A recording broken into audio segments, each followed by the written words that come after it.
송은재TV 시작합니다. 윤석열과 안철수의 단일화, 윤석열 후보와 안철수가 손을 맞잡은 것은 이런 걸 이제 역사적인 순간, 역사적인 결단이라고 이야기를 하죠. 그러니까 이번에 대선 국면에서 결정적인 상황을 맞는 변곡점이 됐다라고 볼 수가 있는 거죠. 이런 정말 중요한 결단, 이걸 내리는데 물론 윤석열과 안철수가 주인공이죠. 그런데 숨은 주인공이 두 사람이 있습니다. 장제원과 이태규입니다.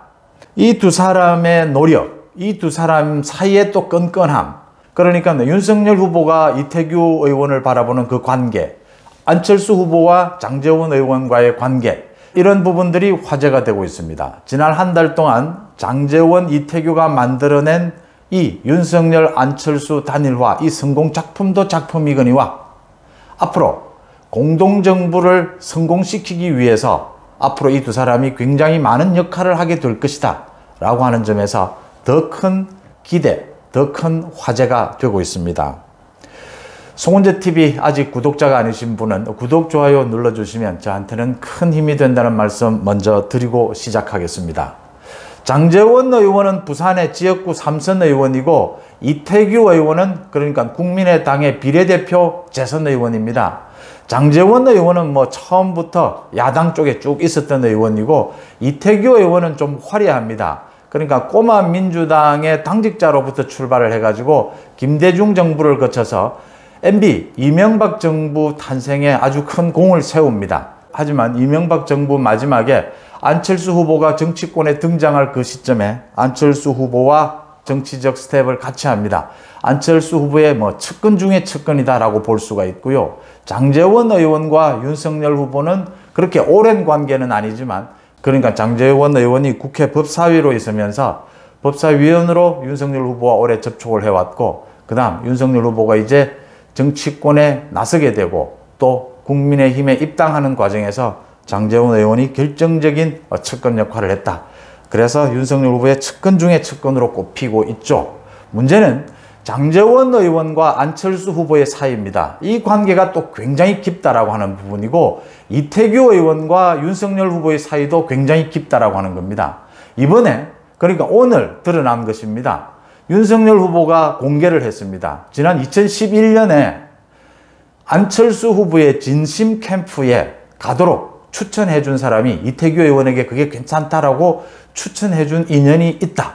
윤석열 후보가 그렇게 이야기를 했습니다. 이태규 의원. 그래서 자신도 이태규 의원과 굉장히 오랜 인연을 갖고 있다라고 이야기를 한 셈이고 장제원 의원과 안철수 후보의 관계는 굉장히 깊습니다. 그러니까 오늘 새벽 이 단일화 대타결을 한 그 장소가 논현동의 한 빌라인데 그 집이 장제원 의원의 매형집인데 이 장제원 의원의 매형이 카이스트 교수입니다.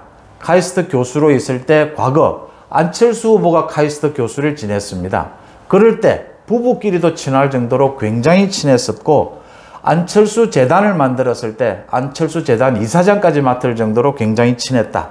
그래서 오늘 그 집에 가서 단일화의 타결을 이룰 수 있었다. 이 매형과의 관계를 통해서 안철수 후보가 그 장제원 의원의 형이 있습니다. 그러니까 부산의 동서대학교 총장입니다. 장제국 총장인데 그 형과도 매우 친하고 장제원 의원과도 매우 친하다. 그 형 장제국 총장 같은 경우에는 안철수 후보가 지난 2014년 지방선거였나요? 그때는 부산시장으로 영입하기 위해서 굉장히 많이 노력을 기울이기도 했습니다. 서로 윤핵관, 안핵관이기도 하고 또 서로 교차로도 친하다. 그래서 굉장히 끈끈한 이런 인간관계가 지난 한 달 동안에 대역사적인 결단을 이루어내는 바탕이 될 수가 있었다. 이 두 사람이 어젯밤에 대선 후보 토론회가 열리는 그 시점에 다시 만났다라고 합니다. 그러니까 이 두 사람이 물밑 협상을 본격적으로 시작한 게 한 달 전인데 그때까지는 여러 갈래로 협의가 되고 있었다. 그걸 이제 윤석열, 안철수 후보가 정리를 했다. 장제원, 이태규로 정리를 해줬다. 그때부터 이제 본격적으로 물밑 협상이 시작이 됐는데 그 과정이 너무나 지난했지 않습니까? 안철수 후보가 여론조사 경선을 제안을 했고 일주일 뒤에 단일화 파국을 선언을 했습니다. 그 다음 지난달 27일 장제원, 이태규가 모여서 공동정부안, 합의안을 완전히 만들었는데도 불구하고 안철수 후보가 전격적으로 거부를 합니다. 그리고 단일화 결렬을 선언을 합니다. 거기에 따라서 윤석열 후보도 단일화 과정을 공개를 하면서 단일화의 문은 열어놓겠지만 사실상 단일화를 끝났다. 국민들을 향해서 투표로 단일화를 해달라라고 실질적으로 요청을 하는, 그렇게 단일화가 파국으로 치닫았는데 어제 다시 만났던 겁니다. 다시 만나면서 한 이야기가 그거였다라고 합니다. 역사의 죄인이 되지 말자. 장제원과 이태규가 역사에 죄를 짓지 말자. 이 중요한 순간에, 정권교체 이 중요한 순간에 자신들이 두 사람이 할 수만 있다면 모든 걸 해내자라고 해서 다시 만났고, 그러니까 어제 대선 후보 토론회가 끝난 다음에 두 사람이 나뉘어서 이제 각자 장제원, 안철수를 찾아가서 마지막 한번 단판 만나달라고 해서 장제원 의원 매형집에서 두 사람이 만났고, 그리고 캔 맥주 한 잔을 마시면서 안철수 후보가 자신이 이야기하는 이때까지 단일화 지켜지지 않았다. 어떤 약속도 지켜지지 않았다. 윤석열은 나에게 어떻게 신뢰를 주겠는가 라고 하면서 자신이 단일화를 위해서 요구하는 소위 가치연대지 않습니까? 공동정부. 그 어떻게 신뢰를 주겠느냐라고 종이, 메모를 주니까 윤석열 후보가 종이 쪼가리로 우리의 신뢰를 만들 수는 없다. 종이 쪼가리 하나에 우리 신뢰를 그대로 믿고 할 수가 있겠느냐. 윤석열 이 사람을 믿어달라. 자신을 믿어달라. 윤석열 대통령이 성공하는데 같은 주역이 되어달라. 공동정부를 해달라. 그러면 안철수 후보의 정치적 미래도 열리는 것이 아니냐. 자연스럽게 열리는 것이 아니냐. 이렇게 말하면서 전격적으로 후보 단일화를 성공했다라고 하는 부분입니다. 지난 한 달 동안 사실은 후보 단일화를 반대하는 사람도 많았을 테고요. 후보 단일화를 위해서 오히려 더 견제하는 목소리도 또 있었을 테고요. 무조건적인 후보 단일화를 요구하는 또 목소리도 컸고요. 이 많은 여론들 속에서 장제원과 이태규 두 사람이 겪었을 마음고생 상당했을 테고요.